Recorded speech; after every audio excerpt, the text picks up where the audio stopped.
अनेक प्रश्न आहेत, त्यावर आम्ही लढत राहू, त्यावर आम्ही बोलत राहू. परंतु आज एक महत्त्वाची गोष्ट आपल्या सगळ्यांच्या सोबत अजून एक शेअर केली पाहिजे. काही दिवसांपूर्वी राज्याचे मुख्य सचिव इथे आले आणि त्यांनी एक जाहीर कार्यक्रम घेतला आणि त्या जाहीर कार्यक्रम घेताना ते असं म्हणाले की आता लवकरच आम्ही बालगंधर्व सुद्धा पाडणार आहोत. म्हणजे पाडापाडीची कामं करायची आणि प्रत्येक गोष्टीतनं पैसा मिळवायचा हेच ठरले का ध्येय? बालगंधर्व जमीनदोस्त करायला बालगंधर्वचा काय प्रॉब्लेम आहे? ना इथे कुठे लिकेज आहे, ना इथे कुठे पाणी गळते, ना कुठे काही अडचण आहे.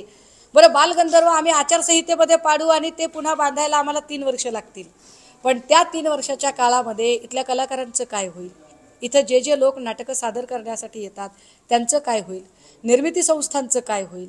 ज्या नाट्यसंस्था आहे, जे नाट्य दिग्दर्शक, नाट्य कलाकार, नाट्य निर्माते अनेक प्रकारचे, कारण ह्या सगळ्या लोकांची रोजीरोटी आणि या सगळ्या लोकांचं एकूण जीवनमान ज्या बालगंधर्वावर अवलंबून आहे त्यांचं काय होईल? या सगळ्यांचा विचार या मंडळींनी केलाय का?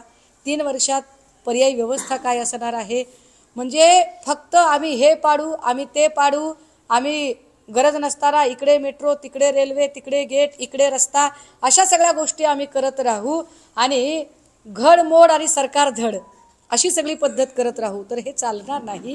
बालगंधर्वाची गरज नसताना अशा पद्धतीने पाडकाम करण्याची भाषा या कार्यक्रमात येऊन करणं मुख्य सचिवांनी हे अत्यंत चुकीचं आहे. आणि वेळ पडली तर बालगंधर्वच्यासाठी आम्हाला मोठं आंदोलन भविष्यात उभं करावं लागेल. हे याची सुद्धा नोंद घेतली पाहिजे सरकारने. आणि एक अनाऊन्समेंट मी आज करत नाही, त्याच्यासाठी मी 2 दिवसांनी एक वेगळी पत्रकार परिषद घेईल, कारण अजून त्याच्यातल्या मला बऱ्याचशा गोष्टी वर्क करायच्या आहेत.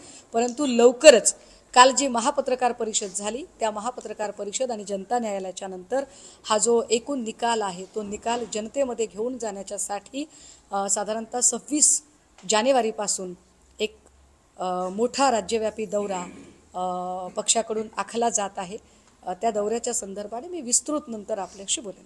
नार्वेकरांनी जो निकाल दिला त्यावर शर्मिला ठाकरेंनी प्रतिक्रिया देताना असं म्हटलंय की त्या माणसामुळे शिवसेनेचे दिग्गज नेते बाहेर पडले, त्याच माणसाच्या हातातून पक्ष सुटला.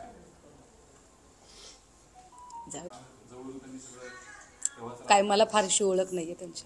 मुंबईत 6 पैकी 4 जागा ज्या आहेत त्या भाजप लढवणार आहेत, 2 जागा शिंदे गटाला मिळणार. काय वाटतं? आता याच्यात मी मागेही सांगितलं, हे बघा, ज्यांना वाईट वाटायचं आहे, ज्यांच्यावर इतकी वाईट वेळ आलेली आहे, त्यांनी त्या वाईट वेळेसाठी वाईट वाटून घेण्याच्या आधी जर आपल्यालाच वाईट वाटत